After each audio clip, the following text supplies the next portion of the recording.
পাঙ্গাস মাছকে কিন্তু আমাদের দেশের জাতীয় মাছ বলা হয়, সেটা যেভাবেই হোক না কেন। কারণ আমাদের দেশের অধিকাংশ মানুষই এই মাছটি বেশি খেয়ে থাকেন।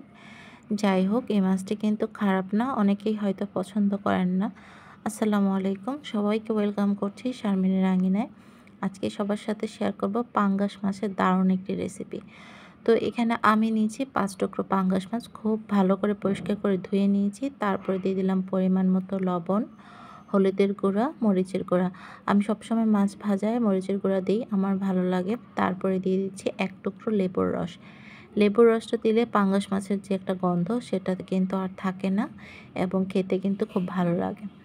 তারপর আমি মাছগুলো খুব ভালো করে মেখে নিচ্ছি। তারপর এগুলোকে আমি 20 মিনিটের জন্য রেখে দিব। 20 মিনিট রেস্টে রেখে দিলে কিন্তু মাছটা ভাজার পরে খুব সুন্দর একটা ফ্লেভার আসে।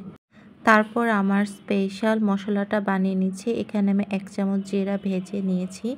তারপরে দিয়ে দিলাম 4-5টা পেঁয়াজ, কিছু আদা, 6-7 টুকরো রসুন, 2টা কাঁচামরিচ, 2টা টমেটো ছোট ছোট করে কেটে নিয়েছি। এখন আমি এই সবগুলোকে একসাথে খুব সুন্দর করে ব্লেন্ড করে নিব। আমার আজকের রেসিপির মজা কিন্তু এই মশলাটাতেই। এই মশলাটা দিলে কিন্তু রেসিপিটার স্বাদ বেড়ে যাবে। তো আমি এখানে প্রথমে তেল ভালো করে গরম করে মাছগুলো ভেজে নেব। মাছগুলো আমি একটু কড়া করেই ভাজবো।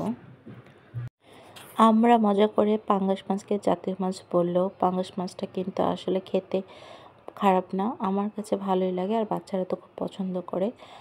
আমার মাছ ভাজা হয়ে গেছে, ওই তেলেই আমি 2টা পেঁয়াজ ভালো করে ভেজে নেব। পেঁয়াজ ভাজা হয়ে গেলে ওই তেলে আমি সুন্দর করে মশলাটা সব দিয়ে দিচ্ছি এখানে। তারপরে এই মশলাটাকে আমি এখন কিছুক্ষণ তেলে ভেজে নেব।